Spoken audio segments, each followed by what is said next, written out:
This is an important new entry into the electric vehicle landscape. It's the new Volvo EX30, the smallest, most affordable Volvo in fully electric form. So is it any good? Should you consider one? In this review, you're going to find out. If you've already liked and subscribed, thanks very much. Let's go check it out, shall we? There are three different takes on the EX30 theme in Australia. The entry-level model is the one that will get your eyeballs going because, well, it's under 60 grand. Well, 60 plus on road costs at least. And that seems to be pretty good value, I reckon. It's called the Extended Range Plus. And for that entry-level version, you're still getting plenty of standard spec. You're getting LED lights, 19-inch alloy wheels, the two-tone roof. You also get a powered tailgate, auto-dimming side mirrors, that big 12.3-inch infotainment screen with Apple CarPlay, Android Auto, and it's got Google Connected Services. There's wireless phone charging. You also get dual zone climate control, a leather-free interior, which I actually really love. Digital key, so you can actually connect up to the car using your phone. And there's a Harman Kardon premium sound system with a soundbar across the dashboard. So I reckon that it seems pretty good value at that entry-level price point. But if you want a few extra features, you might want to step up to this one here, which is the Ultra. It gets you things like 20-inch alloy wheels, a panoramic sunroof, and a few other features on the inside like heated and power adjustable front seats with four-way lumbar adjust as well, a heated steering wheel, and a 360-degree camera with semi-autonomous parking. And look, I reckon that the Ultra, that extended range version, is the one that you should be choosing. And if you do want the performance-oriented version of this vehicle, you're going to have to pay more than 70 grand for it. It gets you a dual motor layout with all-wheel drive, and it gets you a 0 to 100 time of 3.6 seconds. So it's probably one of the fastest cars for that kind of money that you can buy. But it's not really about that, this car. I'll tell you about that in the driving section. But first, I'm going to tell you some of the alternatives that you might want to consider compared to the EX30. So if you're thinking about a compact electric crossover style vehicle like this, well, there are a few good options that you might want to also check out. The first one I would recommend is the Cupra Born. It has more than 500 Ks of EV driving range. It costs 60 grand. It's rear wheel drive. It's a lot of fun. It's nice on the inside, and I think it looks fantastic. A very practical, compact model as well. So it could be the best one as an alternative to this. But you might also want to check out the Mini Countryman E, so the fully electric version of the new generation Countryman. I think the new Countryman is really quite good, and the electric version promises to be a really good option for those who are looking for something that's maybe just a bit bigger and just a bit more practical. But hey, there's another option that you might want to consider that is not from a premium brand or a different kind of European brand. You might want to go and check out the Hyundai Kona Electric. It starts at a much more affordable price point, and it's really, really good, apart from some annoying safety technology.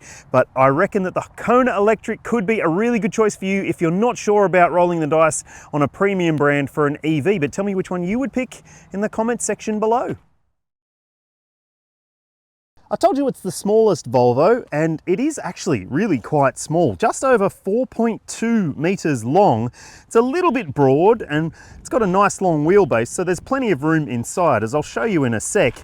But let's take a look at the back of the car, and hey, if that looks a little bit Polestar-y to you, you're not alone. Now let's have a look in the boot. What's nice is that all versions come with an electric tailgate. You'll see on your screen the boot capacity figure for the EX30, and no, that's not a very big number, but look, I think it's a pretty usable space. You've got a hidden storage section underneath the boot floor where you might store your charging cables in that bag, for instance, and there's actually a decent amount of space where you might be able to lower that floor down and put a pram, maybe even two small prams in there, and still fit some luggage. Now you've got some shopping bag hooks on the edges of the boot space, storage area down there where you can put your milk, and you've also got the same on the other side, a 12-volt port, and a little light there as well to keep things nice and illuminated at nighttime. And I love the fact that you've got this little will it fit guide, which is kind of cool. And at the front, there's more storage too. There is some storage under the bonnet of this car as well. So maybe you could put your charge cables in there, or you could just show your kids because there's a picture of a moose under there. Nice. I love the interior of this car, and even though it is very minimalistic, You do get used to the way that this is presented and the fact that this is your control panel in the car, this touchscreen media system, 12.3 inches in size, and it's really quite intuitive in terms of the usability of the screen. Despite the fact that there are menus upon menus upon menus, you do get used to it. It's very Tesla-like in that regard. And speaking of, there's no digital speedo in front of the driver. So your speedo will show up here on the top right-hand side of the screen. And while that does take a little bit of getting used to, I found that, well, maybe it's because I've driven Teslas in the past, I got used to it pretty quick in this car. And look, I reckon that honestly, this screen, while, like I said, there's lots of menus, there's lots of different ways to interact with the screen. There's different layers upon layers. You've got car settings and different adjustments that you can make to the car, like your driving settings. You can turn off the safety assistance, like your lane keeping or whatever you might want to turn off. There's also quick buttons on some screens, like for your single pedal driving. When you're driving, it'll sometimes come up and show you that you can press the button. There's also buttons here for your glove box. Yes, your glove box isn't actually a manually openable one. You press that button and that's your glove box there in between the driver and passenger. Just make sure that your passenger doesn't open it while you're driving because they might hit your knee. And your climate control stuff is down the bottom of the screen here as well. So you can adjust your fan speed and your temperature settings obviously as well. Seat heating control will be in there as well. So look, it might take some learning, but one of the things that's really great about it is that it's got the Google built-in system. So it's very, very intuitive technology. And yes, you can still have Apple CarPlay and Android Auto as well if you wish. So you don't have to use this system all the time if you don't want to, but it's there if you do want to use it. Now you've also got other things like YouTube. So you can actually sit and charge and watch something on YouTube on this screen if you wish, which is kind of cool. And then you've also got plenty of other menus in there, your usual media stuff that you would think that you would be able to find in a screen like this. And all in all, like I said, takes a little bit of learning, but you will get used to it. And I love the fact that it's relatively simple, even though it doesn't have a volume knob or a tuning knob or buttons for the fan controls, which I really like. Maybe it's just the general vibe of this cabin that is making me think, or maybe just forgive some of those elements.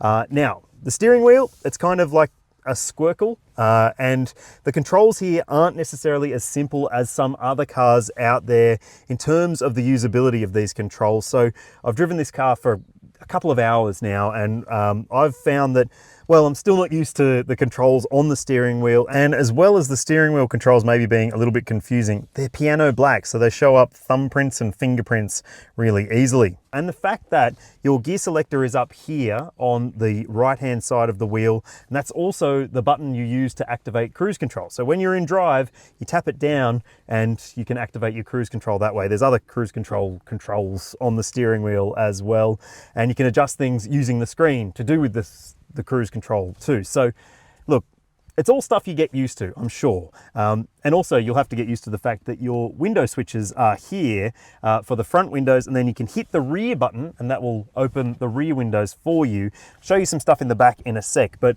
I just want to cover off some of the material choices in here. Now, you know, Volvo is going for the vegan style life. There's no animal derived products in here, lots of recycled products as well.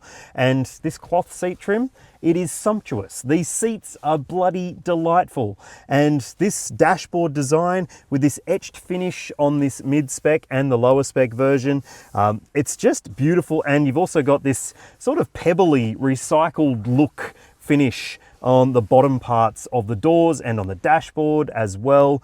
And I just think that this is beautifully executed and really, really quite lovable to sit in. And one other really nifty thing about the cup holders, right? So you can slide that section away, so it hides away. You've got a storage section there, and then you can slide that out of the way as well, and it's gone. And then you've got access to this clever double floor storage section down below here, and you've got wireless phone charging there too, a couple of USB-C ports there too, and then if you want it back out, you just slide it back out.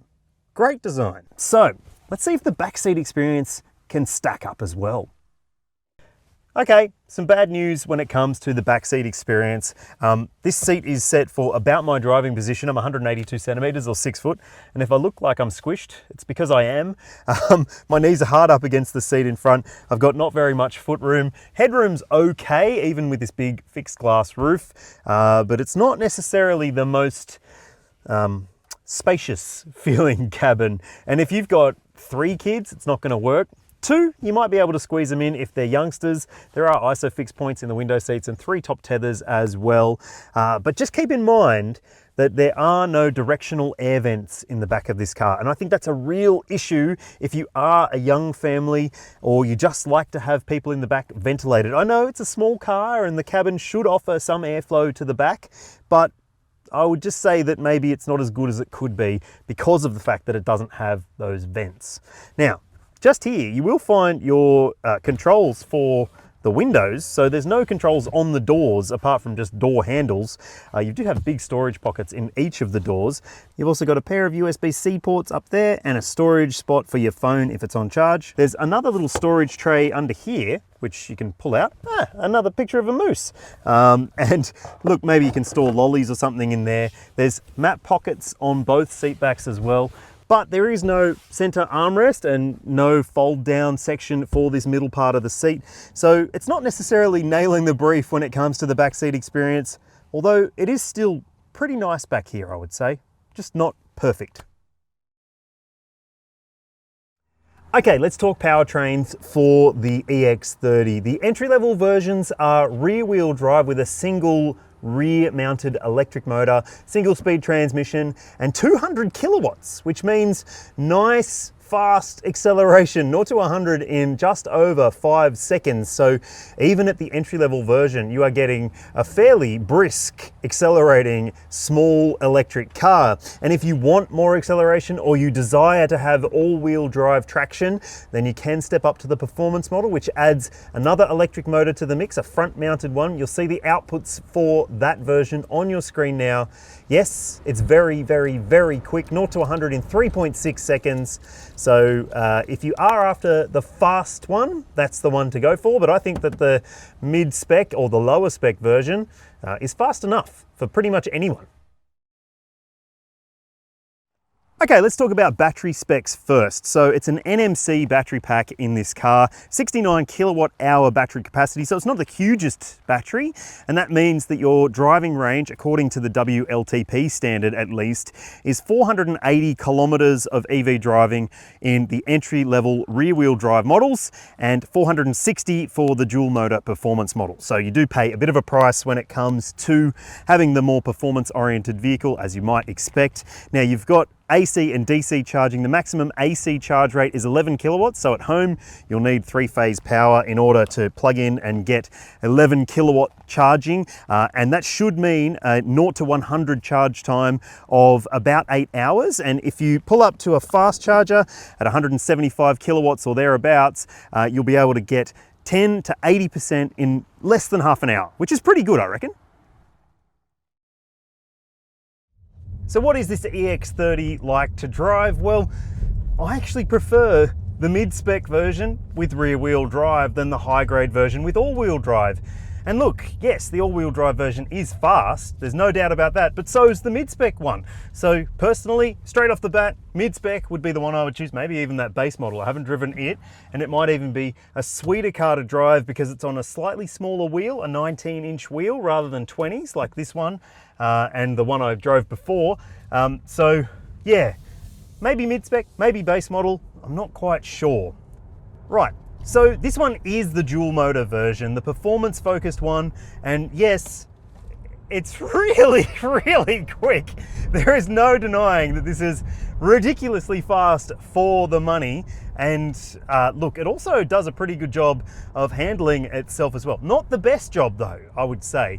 Over mid-corner, bumpy sections of road, the rear suspension can sort of bounce up and rebound you a little bit too harshly.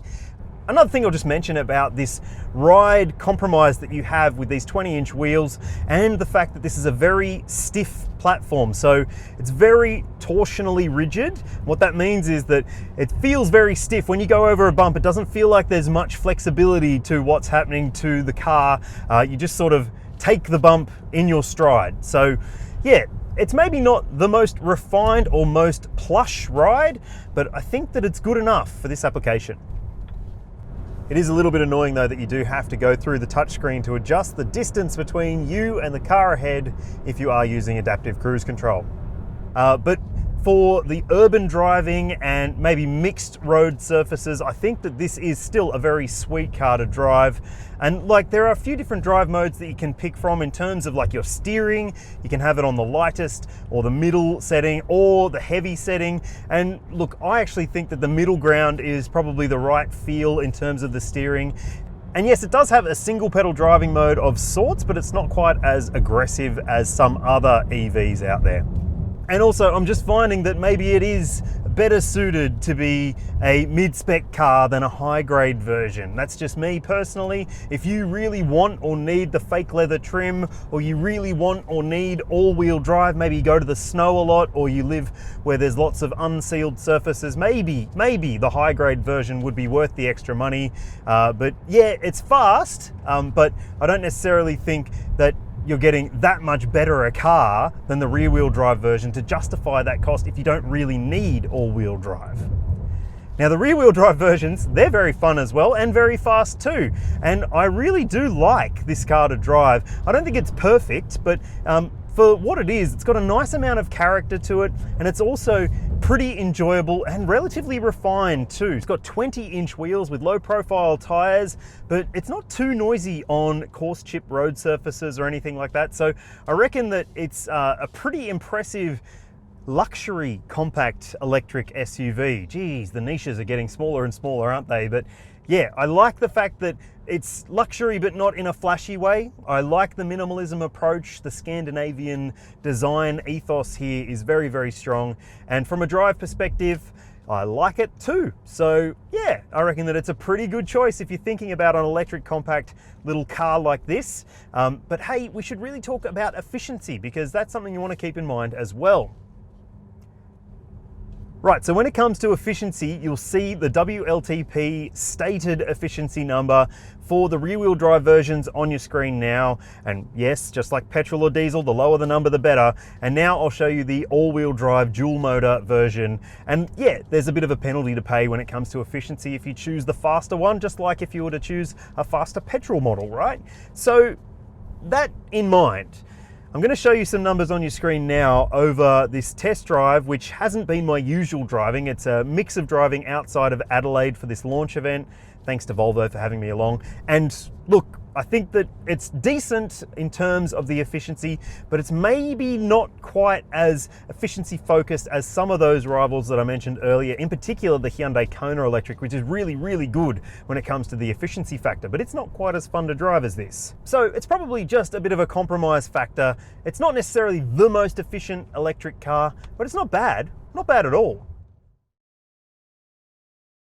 Safety is Volvo's middle name, right? But there is no ANCAP or Euro ANCAP rating at the time I'm filming this, early May 2024. So look, if that is your decision-making compass, then maybe this might not be right for you. But I will tell you that it's a Volvo, so it's got all the safety tech and spec that you would expect. Things like autonomous emergency braking with pedestrian and cyclist detection. There's adaptive cruise control. There's lane keeping assistance with a pilot mode, so it can do semi-autonomous steering and stopping and starting for you as well. And there's blind spot monitoring and rear cross traffic alert and rear auto braking as well. Plus, there's also a surround view camera system on the higher grade versions. Otherwise, you get a standard reversing camera with front and rear parking sensors as well. And plenty of airbags fitted to this little car as well. And I reckon it's a pretty safe bet. Volvo backs its cars with a 5-year unlimited kilometre warranty, and if you buy an electric vehicle from the brand, you get an 8-year battery warranty, and they also give you 8 years of roadside assistance. So if you're worried about maybe the battery going flat or something like that, that is some peace of mind for you. And when it comes to servicing, well, the intervals are every 2 years or 30,000 kilometres. It's one of the benefits you get with EV life. You don't have to go into the dealership to have the car serviced quite as often. And there's no cost when it comes to the servicing for this vehicle as well. So honestly, I reckon it stacks up pretty well. So there you have it, the Volvo EX30. I reckon this is really, really good. I love the interior. I think that it's a very practical but very compact model, and if that is what you need, then it could be the right car for you. And look, I don't think I'd be going for the high-spec version with the dual motor setup. I reckon I'll just go for the mid-spec because you get all the features, but you still get a really nice car to drive. Tell me what you think in the comments section below. Would you pick this? And if you wouldn't, what would you pick instead? Thanks for watching, and I'll see you in the next one.